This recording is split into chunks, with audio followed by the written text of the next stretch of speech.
السلام علیکم ورحمۃ اللہ وبرکاتہ نحمدہ ونصلی علی رسولہ الکریم۔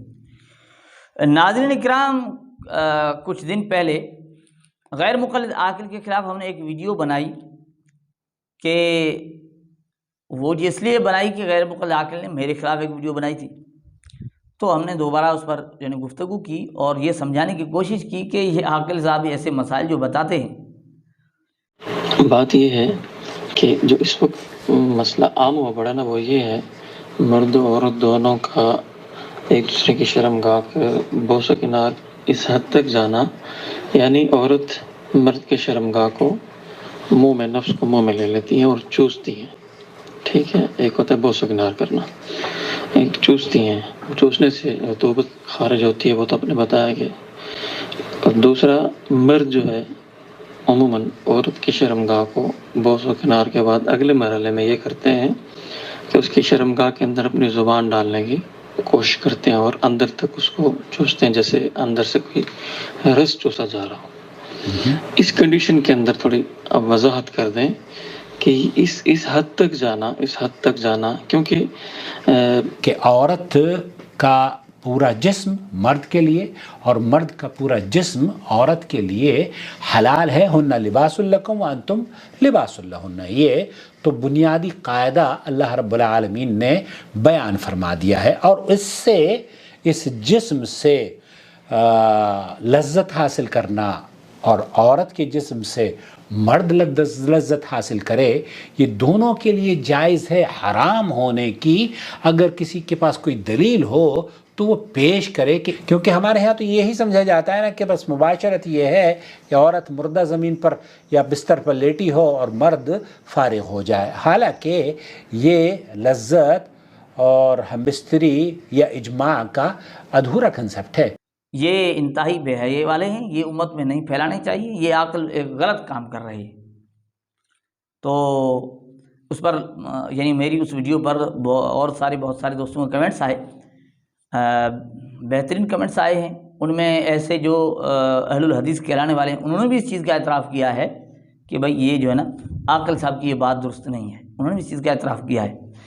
لیکن ایک بھائی نے زبردست کمنٹ کیا، وہ میں آپ کو سنانا چاہتا ہوں، لیکن اس میں دو باتیں آپ کو بتاتا ہوں۔ ایک تو یہ جو کمنٹ کا متعلق، دوسری یہ کہ بعض دوست کہتے ہیں کہ بھئی آپ کے ہاں تو ایسے مسائل ہیں نا، فقہ کے اندر ایسے مسائل لکھے ہوئے ہیں۔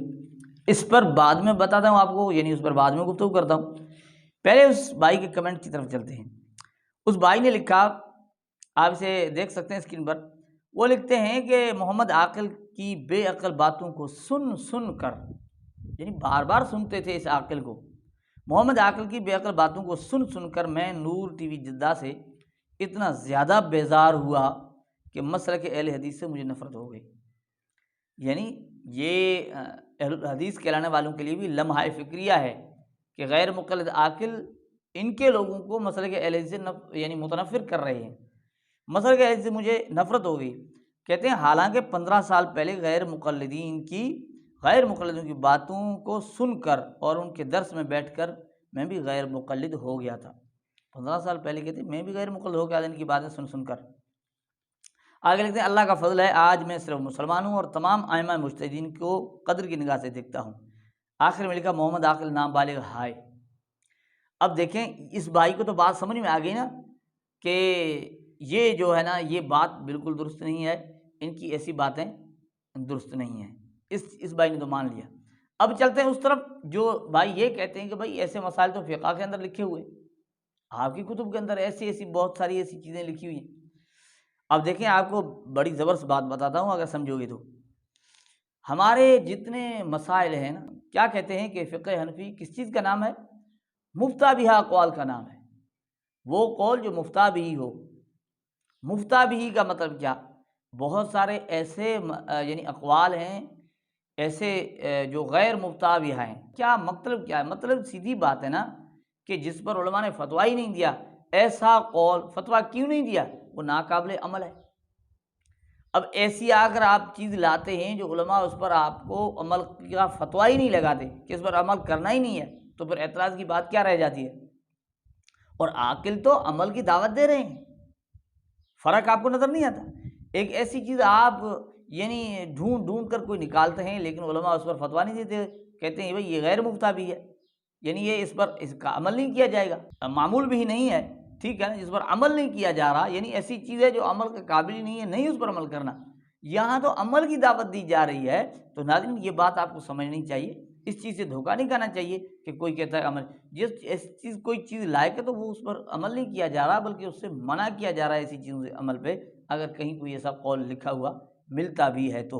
امید کرتا ہوں کہ بات ہمیں سمجھ میں آ گئی ہوگی۔ اللہ تعالیٰ ہمیں سمجھنے کی توفیق عطا فرمائے۔